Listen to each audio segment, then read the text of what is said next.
Ils font désormais la course en tête en devenant les seuls leaders de National 1. Samedi soir, les joueurs d'Angers-Noyant ont étrié Châteauneuf 36-21 dans ce qu'il est convenu d'appeler un match au sommet puisque les deux équipes partageaient jusqu'alors la première place. Pour une reprise, c'est donc une reprise réussie. Les joueurs de Tomislas Krizanovic ne s'attendaient pas à un tel festival, mais ils ont sans doute bénéficié de l'influx très positif de leur match amical mercredi dernier. En tout cas, avec 15 points d'écart et un Mathieu Galliou en très grande forme dans les cages, il a signé pas moins de 17 arrêts, Angers-Noyant a marqué les esprits. C'était le match très important pour nous, on voulait absolument gagner. Après, la cerise et le bonheur supplémentaire, c'est d'avoir mis 15 buts à cette équipe. Et en fonction du goal average particulier, c'est très important ce soir. Ils vont devoir cravacher 10 fois plus pour nous rattraper, donc c'est très bien.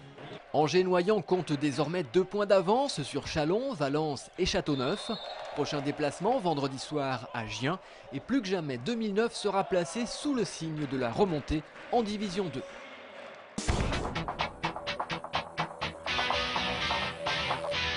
Pour les Ducs d'Angers, le début 2009 est définitivement placé sous le signe de la Coupe de France.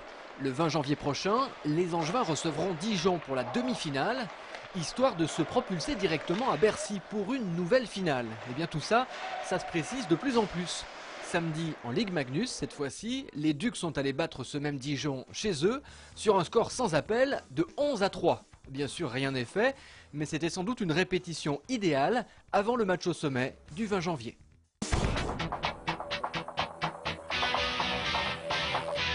Ils ont repris l'entraînement ce matin après un week-end modifié puisque vendredi soir, le match de Châteauroux avait été annulé à cause du gel.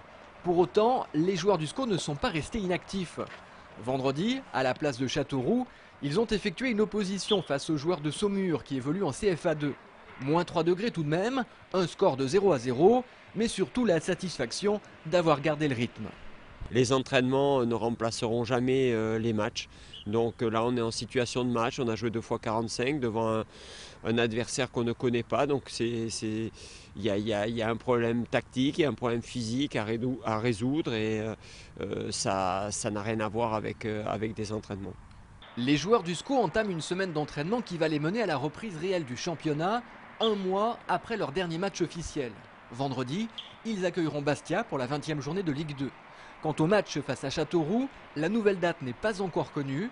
La rencontre pourrait tout de même avoir lieu le week-end du 22 et 23 janvier, un week-end de coupe dans laquelle les deux clubs ne sont pas engagés.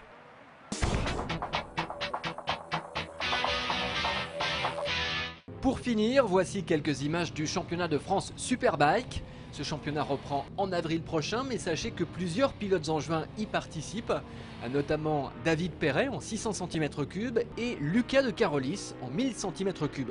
Ces deux jeunes pilotes sont d'ailleurs les invités de Sport 7 cette semaine. C'est l'occasion de voir ce que ça fait de rouler à 280 km/h et également de voir ce que ça fait de tomber.